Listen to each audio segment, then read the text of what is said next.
हाँ देशवासियों, आज मैं आपके सामने आ रहा हूँ बहुत दिनों के बाद और बहुत ही इम्पोर्टेंट बात करने जा रहा हूँ। किसके बारे में? हमारे जो हैं दिल्ली के मुख्यमंत्री केजरीवाल के बारे में। जैसा कि आप जानते हो, केजरीवाल ने शुरू में अन्ना हजारे को धोखा दिया।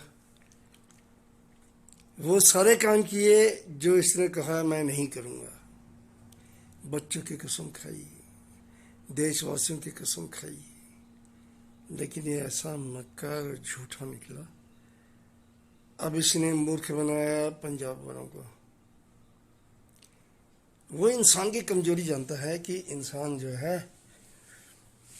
उसकी कमजोरी पैसा होता है, उसकी कमजोरी उसकी गरीबी होती है। बस थोड़ा सा जैसे शिकारी जो है शिकार करने के लिए एक मांस का टुकड़ा फेंकता है, तो उसमें कौन फंस जाता है? बोलिए, शिकार फंस जाता है।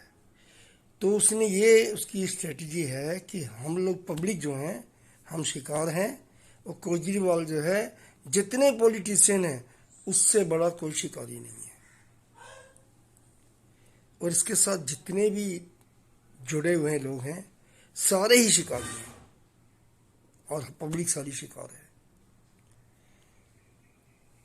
तो इसको जो बिजली का पानी का जो ये झांसा है ना, ये जैसे मांस का टुकड़ा फेंक दिया जाता है शिकार करने के लिए, शिकारी फेंकता है।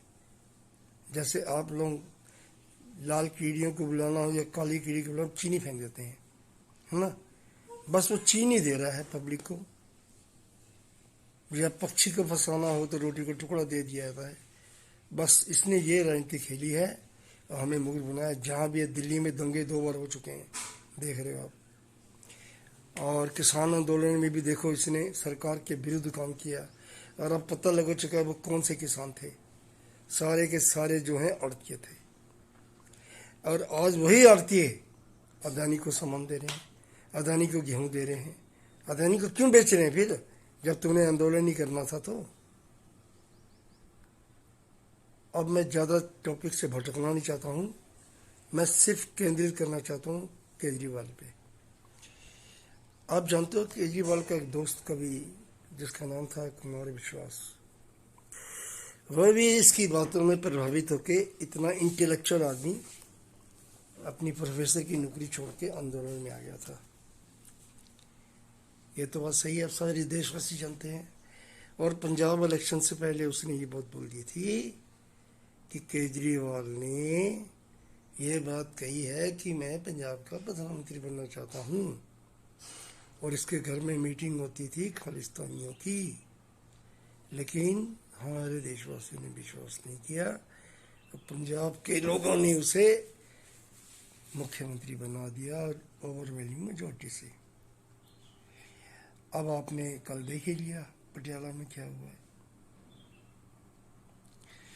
इस समय मेरी एक राय है,